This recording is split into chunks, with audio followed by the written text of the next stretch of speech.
మన శంకర వరప్రసాద్ సినిమా చూశాను నేను. సినిమాలో చిరంజీవి గారు బెస్ట్ అండి. ఆయన ఒట్టిగానే మెగాస్టార్ కాలేదు. ఆయన యాక్టింగ్, అసలు ఆయన ఫిజిక్ మెయింటైన్ చేయడం కానీ ఎంతో ట్రై చేసిండండి. ఆయన వింటేజ్ చిరంజీవి గారు చూపించుకోవాలని దాంట్లో 90% సక్సెస్ అయ్యిందండి. 10% ఎనర్జీ తగ్గింది, ఎందుకంటే ఏజ్ వల్ల అది తగ్గుతుంది. కానీ ఆ ఏజ్లో కూడా ఎంత చూపించడానికి ప్రయత్నించిందంటే చాలా గ్రేట్.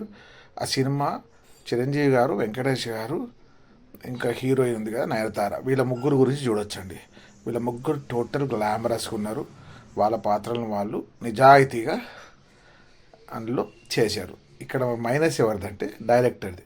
డైరెక్టర్ ఫస్ట్ ఏమో ఎన్నో సినిమాలు బెస్ట్ ఇచ్చాడు, ఇది బెటర్ ఇచ్చేసరికి జనాలకి ఏంటంటే ఎప్పుడు బెస్ట్ ఇచ్చేది వచ్చి ఇంకా బెస్టే ఎక్స్పెక్ట్ చేస్తారు.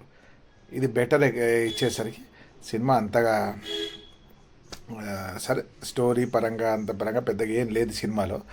ఏదో కామెడీలో సీరియస్నెస్ని తెద్దాము, సీరియస్లో కామెడీ చేద్దామన్న ఉద్దేశంతో ఏదో చేసే డైరెక్టరు రిమేక్లు, అది వర్కౌట్ కాగా దాన్ని ఎక్కడి నుంచో ఎక్కడికో తీసుకెళ్ళాలి. అది ఓవరాల్గా ఓకే. కానీ సినిమా పోతే మాత్రం చిరంజీవి గారి గురించి వెళ్ళొచ్చండి. ఎంత గ్లామరస్గా కనబడ్డాడు చిరంజీవి గారు, సూపర్ అండి. ఆ సినిమా చిరంజీవి గారిని చూడండి, నష్టం లేదు. సంక్రాంతికి వెళ్ళి ఫ్యామిలీతో సహా ఒకసారి చూడడానికి అయితే ప్రాబ్లం లేదు. కానీ డైరెక్టర్ గారు ఈ సినిమాతో చాలా నేర్చుకోవాలండి. మాకు పాత డైరెక్టర్ కావాలండి. ఫస్ట్ సినిమాలు వచ్చాయి కదా, ఏవి ఫస్ట్ మన ఈ రవితేజ సినిమా కానీ, వెంకటేష్ గారి సినిమా కానీ, ఈ సినిమాలు సూపర్ అండి. అప్పుడు అసలు ఆ కామెడీ అల్టిమేట్. కానీ ఇంకా ఆ కామెడీ తేవడంలో సక్సెస్ కాలేదని చెప్పాలి. అది సంగతి. ఇంకోటి ఏంటంటే చిరంజీవి గారు ఇందులో సిగరెట్ తాగడం, మందు తాగడం ఇలాంటివి చూపించారండి. ఆయనకి ఏంటంటే ఏజ్ అయిపోయింది, సంసారం అయిపోయింది, పెద్ద సంపాదించుకోవడం అంత అయిపోయింది. కానీ ఇప్పుడున్న యూత్కి ఇలాంటివి చూపించకండి సార్, ప్లీజ్. ఎందుకంటే మీరు ఎంతో బాధ్యతగా ప్రవర్తించాలి ఈ సమాజం పట్ల.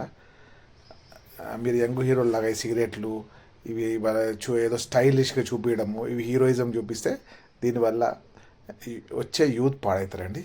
కొంచెం జాగ్రత్త, మీ బాధ్యత మీరు చేయండి. Thank you sir. Overall you are the best. జై మెగాస్టార్.